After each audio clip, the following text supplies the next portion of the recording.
भक्तजनों, आप सभी का स्वागत है। आज के संध्या काल में, इस श्रावण मास के सुंदर संध्या काल में हम लोग शिव कथा को आगे बढ़ाएंगे। महादेव के पूजन में संध्या काल का विशेष महत्व है। हम लोग मतलब ज्योतिषी होने के नाते मैं कह रहा हूं कि महादेव से जुड़े हुए जितने भी उपाय हैं उनको यदि संध्या काल में, प्रदोष काल में किया जाए तो उसका विशेष लाभ होता है। क्यों? क्योंकि कहते हैं कि महादेव और मां गौरा संध्या काल में विचरण करने निकलते हैं, सारी धरती पर विचरते हैं, अपने भक्तों को प्रेम और स्नेह देते हैं। भोलेनाथ जो विश्वास स्वरूप हैं और मां गौरा जो श्रद्धा स्वरूप हैं,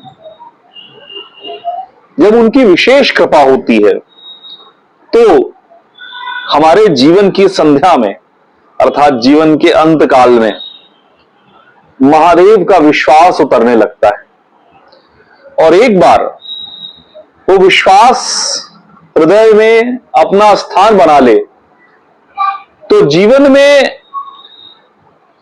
एक अजीब सी शांति आती है, एक आनंद का भाव आता है। महादेव को सच्चिदानंद कहा गया है। सत चित आनंद। सत यानी जो सत्य है। सत्य और असत्य या नित्य और अनित्य का जो भेद है वो बहुत शाब्दिक नहीं है, व्यवहारिक है।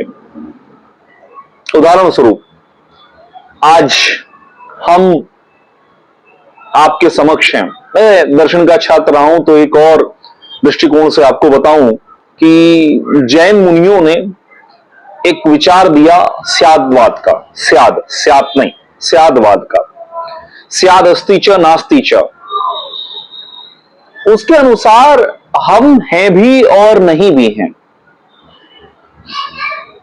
वो विचार उस माया के विचार को स्पष्ट करता है ज्ञान मार्ग में कि जीवन में कुछ भी जो आज दिखाई दे रहा है पर जो अनित्य है वो अस्थिर है। आज है कल नहीं रहेगा। पर महादेव सत्य हैं, सत्य हैं। महादेव कल भी थे, आज भी हैं और सदैव रहेंगे। वो सृष्टि के पूर्व भी थे, वो सृष्टि के साथ भी हैं और जब इस सृष्टि का विनाश हो जाएगा तब भी वो रहेंगे। आज की संध्या काल की कथा का प्रारंभ एक छोटी सी लोक कथा से करता हूं। एक बार एक अति बुद्धिमान व्यक्ति गांव में गए। उन्होंने देखा कोल्हू का बैल घूम रहा था, तेल निकल रहा था। जो उसका मालिक था वो सो रहा था। अब ये ठहरे बुद्धिमान आदमी, अति तार्किक, ये तो मामला कुछ ठीक नहीं लग रहा। जगाया उसको, कहे क्या हुआ भाई?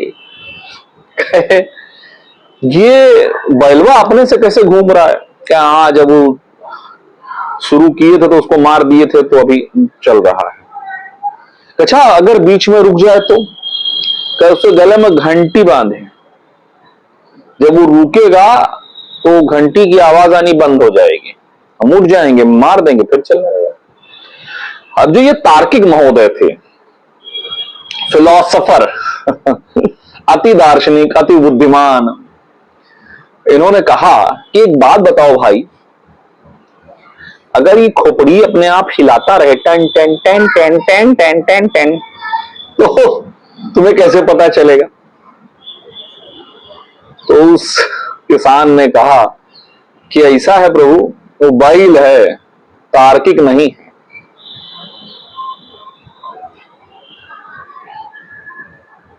डोर का सिरा जब उलझ जाता है तो यूं ही नहीं मिलता।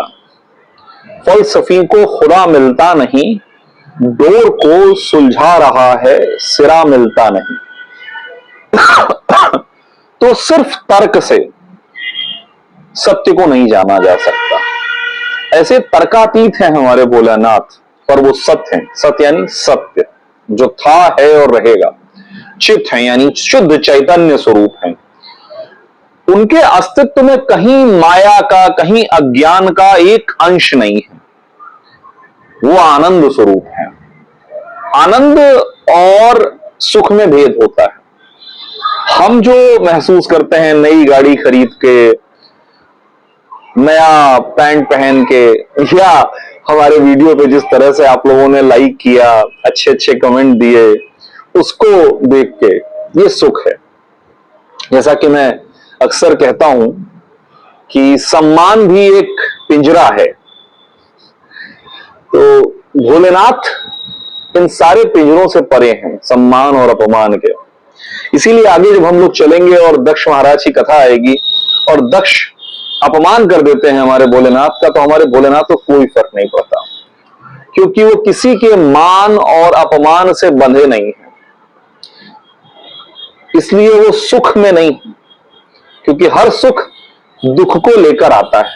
कोई भी सुख अकेला नहीं होता। आनंद वो है जो स्वयं के अंदर है। पिछले अंक में हम लोगों ने चर्चा भी की थी कि कैसे लोगों को लगता है कि सोम सुंदर हैं भोलेनाथ, नशे में हैं, तो वो भांग या गांजे के नशे में होंगे। नहीं, वो आनंद के नशे में है। आनंद वो है, वो स्थिरता है जो चिर स्थायी है, जो कभी भोलेनाथ से दूर नहीं होती, क्योंकि वो भोलेनाथ का स्वरूप है। वो सच्चिदानंद है। हम लोग चर्चा कर रहे थे कि किस प्रकार भोलेनाथ का जो पूरा अस्तित्व है वो हमारे लिए एक संदेश है। भोलेनाथ के शिव परिवार को यदि आप ध्यान से देखें, खास तौर पे उनके वाहनों को, तो एक तरफ भोलेनाथ के वाहन है नंदी, जो अनंत प्रतीक्षा के प्रतीक हैं, जो ध्यान में है। ध्यान या सकारात्मक प्रतीक्षा गुण है नंदी जी का, और वो हमें यह सिखाता है कि हमें सक्रिय प्रतीक्षा करनी है, अर्थात हम सो नहीं रहे हैं। नंदी जी चैतन्य हैं, जागृत हैं, पर फिर भी वो प्रतीक्षा में है, शांत हैं। तो एक तरफ नंदी बाबा हैं, दूसरी तरफ मां गौरा का शेर है, एक तरफ कार्तिकेय जी का मोर है, दूसरी तरफ भोलेनाथ के नागराज वासुकी हैं। एक तरफ इधर नागराज वासुकी नीचे देख रहे हैं, वहां पर गणेश जी के मूषक महाराज बैठे। ये सब एक दूसरे के भोजन है। शेर नंदी बैल को खा जाता है, बैल को खा जाता है, मोर सर्प को खा जाता है, सर्प चूहे को खा जाता है, लेकिन भोलेनाथ के दरबार में शेर और बकरी एक पानी में पानी पी रहे हैं, एक धार में पानी पी रहे हैं। यह है सकारात्मकता, यह है साम्य, कि परिवार के अंदर मतभेद हो सकता है, मनभेद नहीं होना चाहिए। यानी अगर हमें आपकी कोई बात अच्छी नहीं लग रही, आप पुत्र हैं, हम पिता हैं, तो हमको एक दूसरे से बात करनी चाहिए, एक दूसरे को समझाना चाहिए, एक दूसरे को मनाना चाहिए, अपने पॉइंट ऑफ व्यू को रखना चाहिए, पर लड़ना नहीं है। और सबसे महत्वपूर्ण, मनभेद नहीं करना है। भक्तजनों, इस शिव चर्चा को अगले अंक में फिर आगे बढ़ाएंगे। आप सभी को पुनः हर हर महादेव। आप सब लोगों का प्यार मिल रहा है, लगातार सहयोग मिल रहा है।